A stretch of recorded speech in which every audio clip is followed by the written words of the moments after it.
Hello, my name is Brian Grady, and I'm lucky enough to be the screenplay programmer here at the Atlanta Film Society. The SHTICK-UP was one of 3 feature film screenplays chosen to win the 2020 screenplay competition. It's a completely self-aware and simply hilarious heist written by the incredibly talented Val Bodurtha. Today, an amazing cast will help me in bringing to life an excerpt from her winning script. Now, if we're not counting her grandmother, who escaped Nazi Germany hidden in the back of an ambulance, then the first piece of this puzzle is team leader Rachel Adams. For this caper's Danny Ocean, we have a strong Jewish actor in Atlanta who was recently in the Georgia shot Half a Mile Out on the Night, Dina Karl. One of Rachel's 2 best friends is the gracefully sardonic Chloe, today performed by a local talent who is just in the Noonan shot Insatiable, the Marietta shot MacGyver, and the Douglasville shot Stand Against Evil, Adelle Drahos. More than happy to help her friends, even without the drawl of a multi-billion-dollar conspiracy, is the other member of their trio, Vic. She stars in the aforementioned coming feature Half a Mile Out on the Night. She was recently in the Georgia shot P-Valley. She plays Pretty Polly in the Atlanta shot Doom Patrol. And she was in the Atlanta Film Festival narrative feature The Miseducation of Bindu, Hannah Alline. Playing Vic's awkward cousin, Matthew, we have an Emmy-nominated comedian who has written and performed for Comedy Central, True TV, HBO, and Food Network. His podcast, Weed and Grub, was selected for the 2020 South by Southwest, and his live show, Glaze, is a must-see, according to Rolling Stone. Ladies and gentlemen, the very funny Mike Glazer. Jumping into the role of Jake, another of Vic's cousins. He was in the Atlanta shot Summer '03, and he was just in the Atlanta Film Festival marquee feature, the Peachtree City shot Beast Beast, which by popular demand just had its 2nd festival drive-in screening. He's a gentleman who I'm very grateful to have helping me twice, Stephen Ruffin. And finally, we've got some young talent with us, students of our amazing casting director and acting coach, Jordan Brown. They'll be playing multiple roles, filling out our cast as the kids. We're very grateful to have both Ava and Alex Gale. Interior, Swiss Federal Bank office day. Schuler slams the phone down, ending the conversation. He sits back in his chair, fuming. Interior, Rachel's office. Continuous. Rachel, Vic, and Chloe look up at each other in shock. Holy shit. Rachel calmly replaces the phone in its cradle, pensive. He lied to me. It means there's something in those vaults. Something the Swiss banks have been sitting on since the end of World War II. Something worth lying for. This just became about more than finding my grandma's old pictures for some clickbait article. You guys ready for this? Music swells as Vic and Chloe incensed nod. Interior, hibachi place later. The girls eat noodles as a hibachi chef does tricks. Oh, love phase 1. Hope all phases are like this. So, you guys will help me find out what's in those vaults? I mean, this could be the expose of a lifetime. You know what? Yeah. I feel like this is the kind of thing you're supposed to do in your 20s. I don't know. I mean, like, why can't you write about it now? I need more evidence. And this looks like the kind of story you might have to break some rules to get, but I can't do this alone. Chloe plays with her noodles thinking. Vic gets an idea. The conflict resolution process? They think, then nod seriously. Vic gives an intense look to the hibachi chef, which he somehow understands immediately. The chef readies 2 squirt bottles of sake and starts doing that thing where he sprays it out into both Chloe and Rachel's mouths from across the table. A contest to see who can drink the longest. It's spellbinding. Everyone starts to watch. Then Chloe gives up, sputtering and turning away, delicately wiping her mouth. Rachel keeps going. The chef looks a bit alarmed. After a beat. Hey, Rach, you won. You can stop now. Oh, oh, great. The chef returns to cooking as Chloe reluctantly concedes. Okay, fine. We can expose an international banking conspiracy. Yay. The girls toast to the investigation excitingly. Not to be the girl that asks, what do we do now? But what do we do now? We'll need a headquarters. Oh, yes.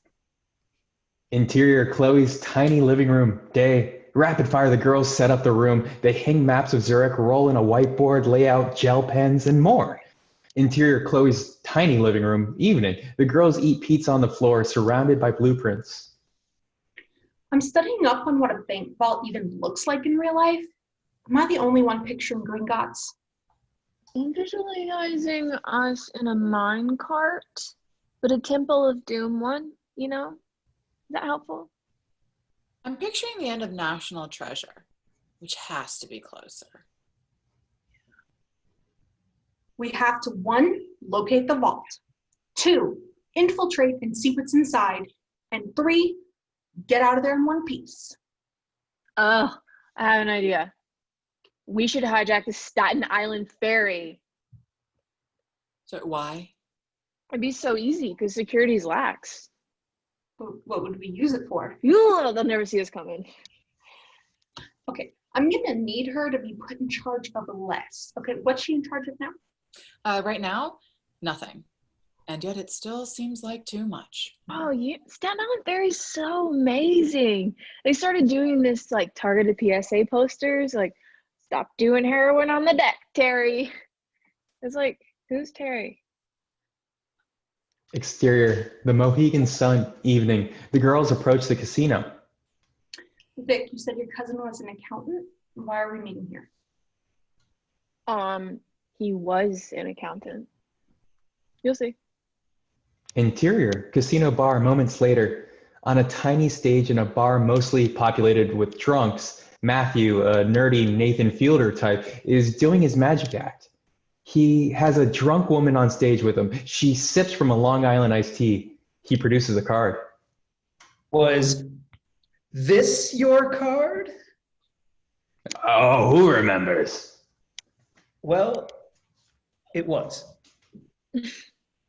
Tepid applause. He lifts the card in meager triumph. It was. Wow. I can't believe we're at the bottom of the barrel this early. Interior bar, 10 minutes later. The girls have bought Matthew his own Long Island iced tea. Vic points out the signage near the stage, which reads, Matthew the Magnificent? Why'd you put magnificent in quotes? Look, this is an enticing offer, but I'm not an accountant anymore. That life lacked excitement and intrigue. Yeah, no, this is much more glamorous. You know, Matthew, you don't want to be doing sleight of hand at the Mohegan Sun for your whole career. And this would be kind of like a con. Con? Mm-hmm. Are we going to use your accounting acumen? Yes, but the real draw would be your instinct for misdirection. He puts out his hand. Matthew the Magnificent is in. Interior, trendy tech startup day. Vic, Chloe, and Rachel sit in the lobby. Look, there's something I should tell you about little Jakey before we ask him to hack our way into a bank. What? His name is somewhat ironic. They look up as Jake, 30, enters. He's a Drake type wearing a t-shirt thinly stretched over his huge muscles. Holy shit. Hey, Vic. Hey, Jake, how are you? I'm good. These are your friends?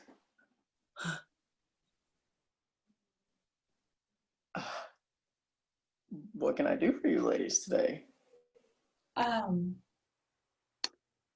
a Swiss bank. Sorry, what?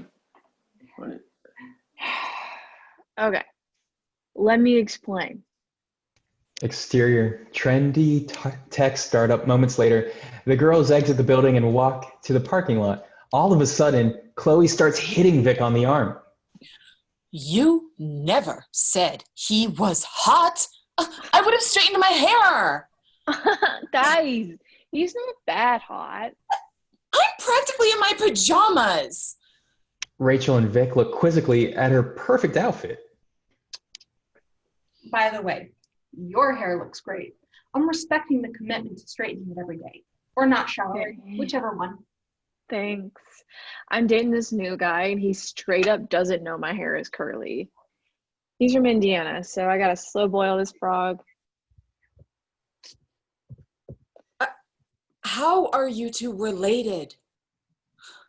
Interior, Chloe's apartment night. Chloe, in a stunning new outfit, offers drinks to Vic, Rachel, Matthew, and Jake, smiling at the latter. We see Vic reluctantly picking a card from an eager Matthew.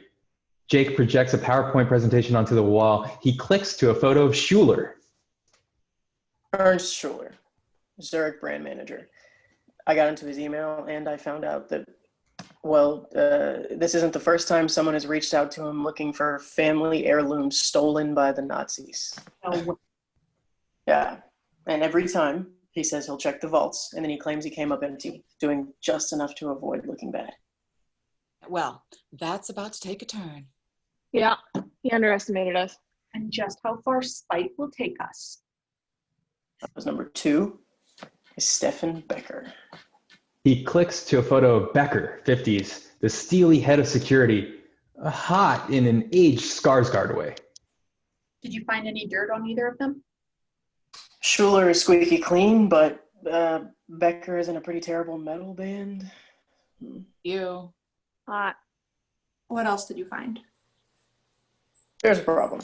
I can only get so far while we're remote, and even if I were across the street from the bank, their security's perhaps unsurprisingly really tight. We'll work on it. Matthew? Matthew sets up a presentation of his own on the projector. First, he clicks to a blown-up photo of the Jack of Hearts. First things first. Is this your card? Yeah, that's the one. Yeah, see, him, I believe you're related to. He awkwardly holds for applause, and then begins his slideshow. Okay. For years, the bank has used the same accounting company for their audit. It's pretty standard, but what isn't is the head of the accounting firm attending Schuler's wedding. He clicks to a photo of the two men together at a wedding, buddy-buddy. If he's hiding something in those vaults, it is the kind of thing that the head of a firm can make go away. Okay, but that's fraud. How come like no one has caught him before now? International banking secrecy law. I'm not exactly following the rules by infiltrating them.